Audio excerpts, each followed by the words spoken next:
Now, we are here for Dragon Age Inquisition. I think I need to preface this by saying that BioWare are not my favourite developer by far, and Dragon Age is not my favourite series of theirs by far. That's fair enough. I mean, after the last couple of BioWare games, I don't really blame you. Yeah, so I sit on this couch, Darth, and I come to you with an honest proposition. Okay. Sell me on Dragon Age Inquisition. It's a sequel to the original Dragon Age, which is to me, the best thing they could have done. So, because Dragon Age 2 was particularly horrible.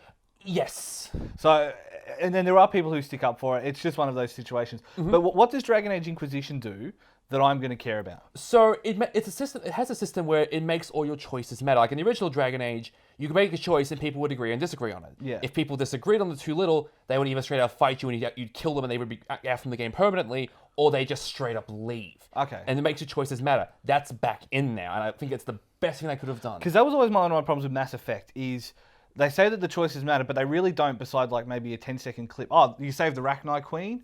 Someone comes up and says, thank you. And that's the end of it. Don't bring up last you hear the Rachni Queen. Don't bring up the Rachni Queen. So basically, they actually made these decisions count, much like, say, Fallout or other games of that kind of. And they also do some really cool things of the gameplay. Like, for instance, now healing is seen a big change. Right. So now there are no healing spells. Right. And everyone in your party shares kind of this shared pool of potions, and the only way to kind of replenish them is to kind of go to a campsite, sort of like Dark Souls, if you know what So it's a little bit Dark Souls. Is that a little bit Witcher as well, or not? More so Dark Souls. Okay. More so Dark Souls. There's no brewing potions or anything like that. Good God, that'd be nuts. So how about the conversation? Because I've always found the conversational options from BioWare and the stories to be not quite as ingenious as they're given the credit for. They're fine in this game. I mean, they do the job well. I mean, the characters are...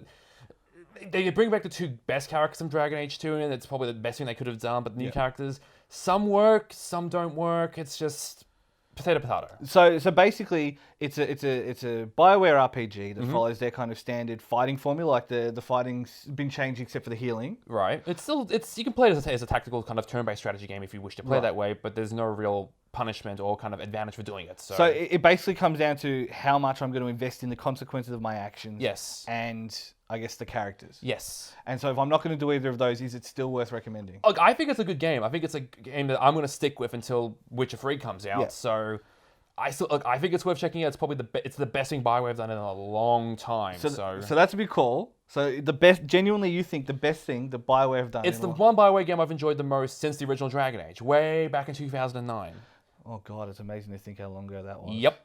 Oh God.